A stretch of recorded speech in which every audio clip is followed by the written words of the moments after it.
Hello ladies and gentlemen, Nick here and welcome to my review of the 1991 American drama Barton Fink, directed and written by the Coen brothers. Well, actually one of them produced and one of them directed, but they both wrote it. So, I say this is a drama. It's a drama about a writer called Barton Fink who's had some success in the theatre, very strong success, and he's now been hired by a Hollywood production company, set in 1941, by the way. He's now been hired by a Hollywood production company to write a wrestling film, but he soon discovers he has writer's block and hasn't got really an idea what he's got to do. During his stay in Los Angeles, Barton makes friends with a guy called Charlie, who's living next door to him at a kind of a residential hotel. And he meets a writer he admires, but this writer is so drunk. He's a bit... well, he's not the best person to be around, and Barton gets friendly with his girlfriend slash secretary assistant, and then eventually ends up sleeping with her. Then, the secretary slash assistant is murdered! And Barton is like... He knows he hasn't done it, but he's really upset anyway. So Charlie gets rid of the body and assures Barton he knows it wasn't him. And so Barton now has to try moving on best he can. He tries to pitch he hasn't really got an idea for his story, so he's trying to just explain why he can't reveal the story yet. Then some inspectors come investigating, whilst Charlie is out of town for a short while. And they're looking for Charlie because he's apparently actually a serial killer. And a really nasty guy at that. So, eventually Charlie comes back when the detectives are speaking to Barton the second time. And he eventually kills them. And Barton then leaves. He just lets Barton go. Barton has written his story in between the times of the two detectives visiting. And he sends it up to the boss, who doesn't like it. All that time, all that effort Barton spent, and all that praise the boss was giving him beforehand, and he ends up disliking it. Typical movie makers. But Barton is still under contract to write for them, no matter what, and they own his scripts, and whether they'll turn it into films or not is uncertain. So Barton is now trapped by this contract. And so he goes to the beach and sees a woman who looks like the one in the picture in his hotel room.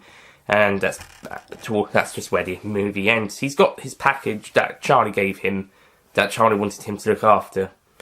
And then Charlie later said that it wasn't even his, so he's just kept it. My theory is it's the head of the woman, of the secretary, after Charlie got rid of the body.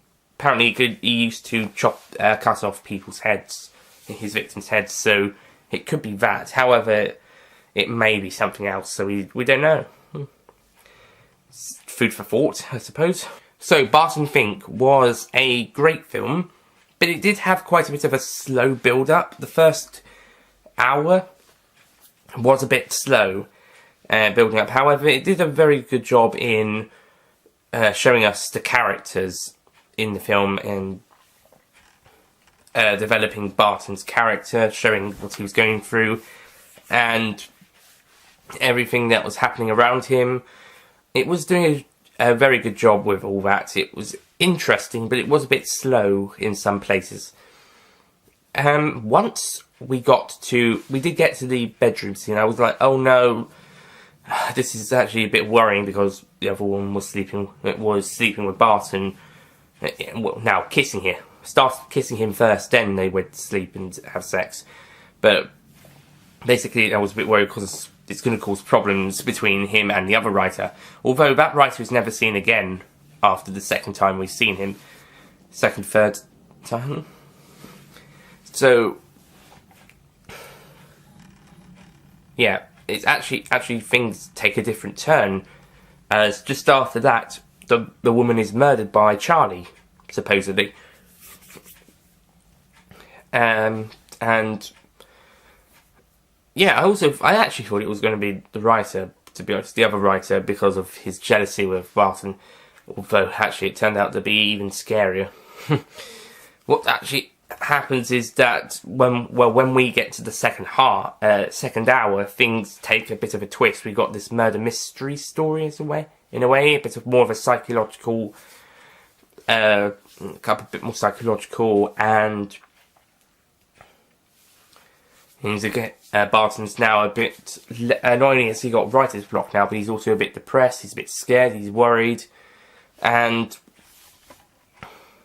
yeah, it does eventually help him write the story that he needs to write, but yeah, it's just a very strange change in direction of what the story was going once we find out that the secretary, what was her name? I can't remember. Audrey.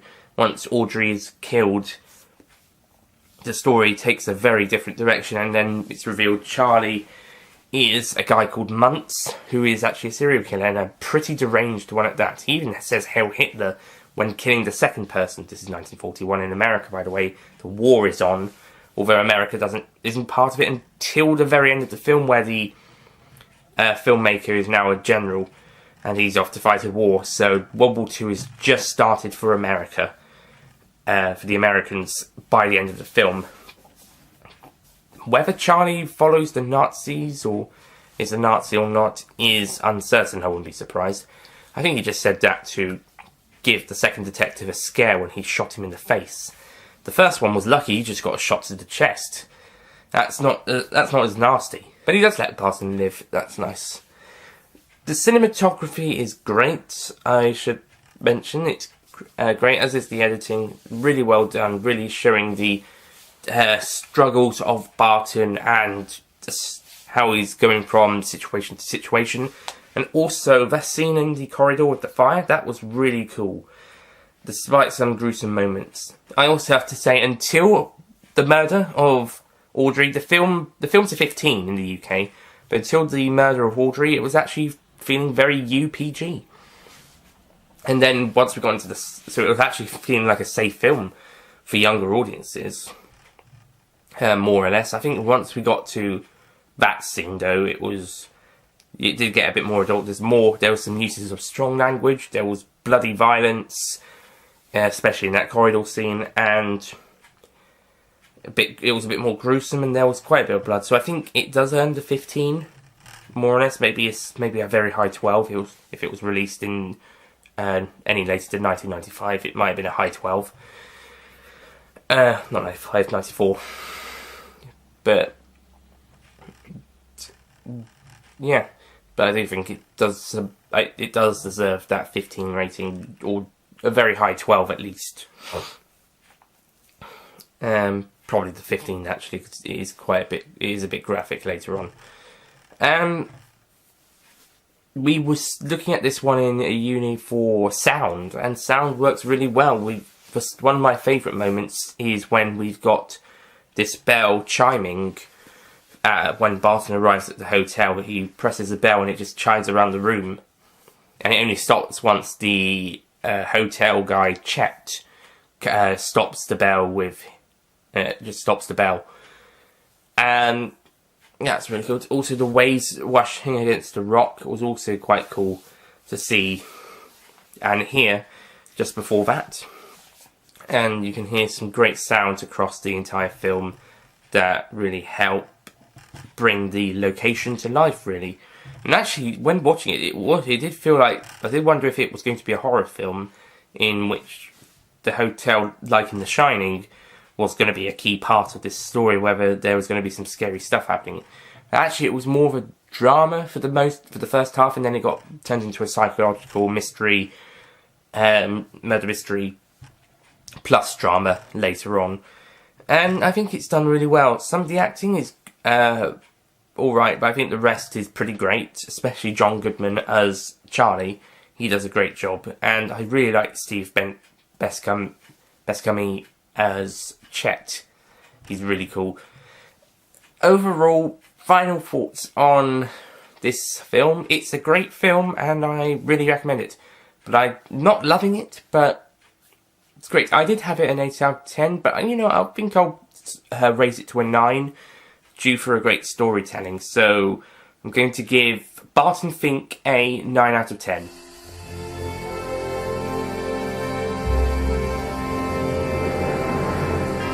It is actually a really good example of mastering filmmaking.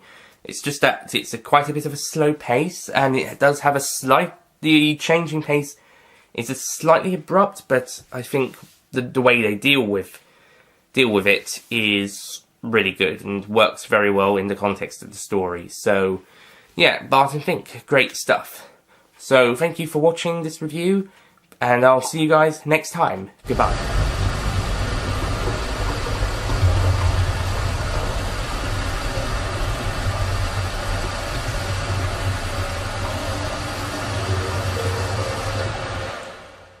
Don't forget to click below to subscribe to the official Nicholas Payne Retro YouTube channel.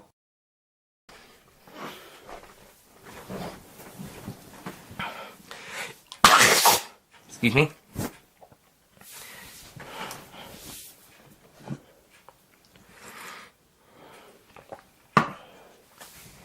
Hello, ladies and gentlemen. Sorry.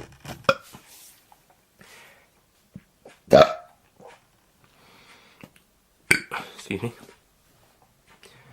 Because he kind of thinks it's happened in his room. That was stupid. I'm sorry, that was a stupid description. So Barton...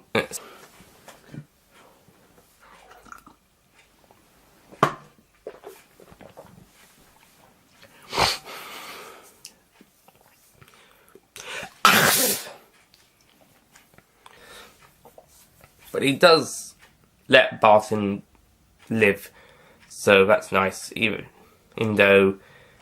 No.